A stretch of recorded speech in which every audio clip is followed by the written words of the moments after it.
again, Sandy at Play for Ministry. I want to talk to you a little bit about matching your style to your situation. If you're playing congregational music, you want to make sure that you are bringing out the melody in what you're playing, okay? You don't want to be doing Jesus Loves Me. You don't want to be doing... You don't want to be doing something like that. You want to be playing the melody. You want to bring it out. Couple reasons. You've got a whole lot of people.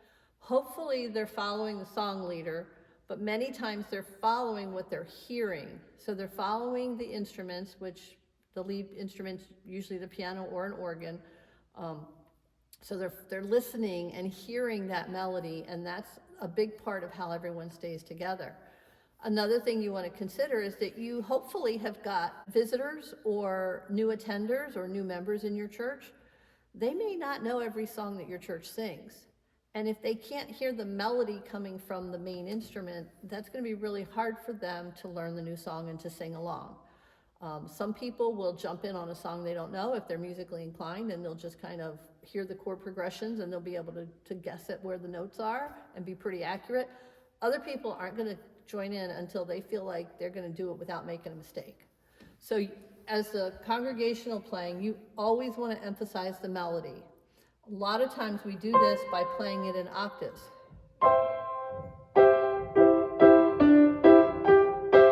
And filling some chords in between.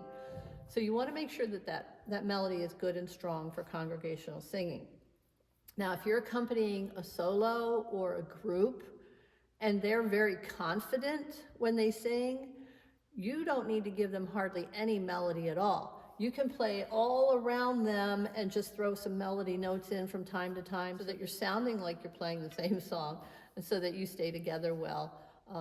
You want to make sure that your person who's singing feels that you're with them, so that also helps with that. If you have a soloist who's nervous or someone who's just got a weaker voice, someone who's not as confident, then you want to give them some more melody so that they feel that they have got more support there for what they're singing.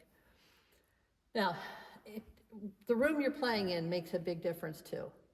If you're in a Bible study in someone's house and you're playing in the living room, you're not going to be doing all these huge sounds and jumping all over the keyboard and having a very grand, large sound.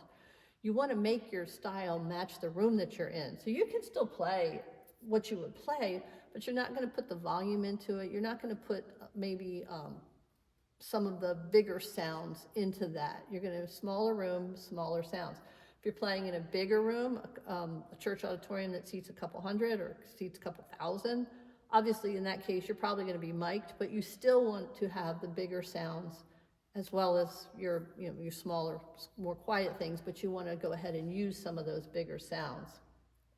The other thing you want to match is the words of the song and the style of the song.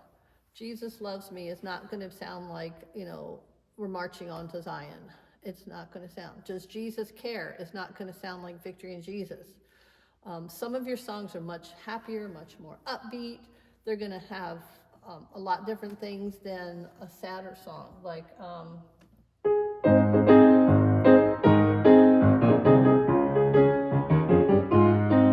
something like that for Victory in Jesus.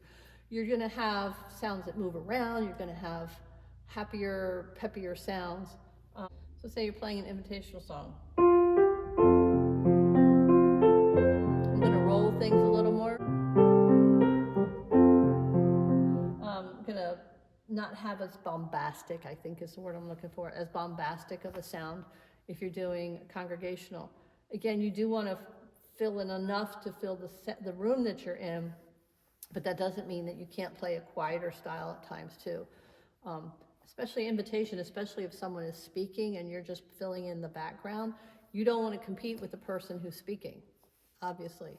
You just want to, if they want you playing in the background to fill in, then you're supposed to be background and fill in, so you're going to bring it back a little bit.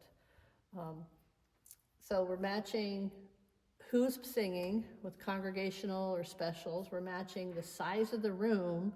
We're matching the style of the words and the style of the song. And we're also matching the situation Am I playing congregational? Am I playing as background music? Those kinds of things we want to think about as we're playing. And the more you do it, the more automatic it's going to become to you. But it is something that you need to give some thought to, especially if you're just getting started playing in a church situation. So again, if this has been of help to you, please like it. Please, if you haven't subscribed, a like, subscribe, a comment, even a share goes a long way to helping us keep these videos coming to you. Again, this is Sandy at Play for Ministry. I'll be talking to you later. Bye-bye.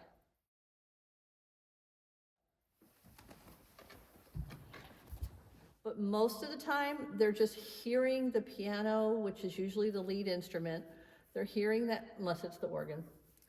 Hopefully they're following the song leader so that you're sounding like you're playing the same song and sounding together.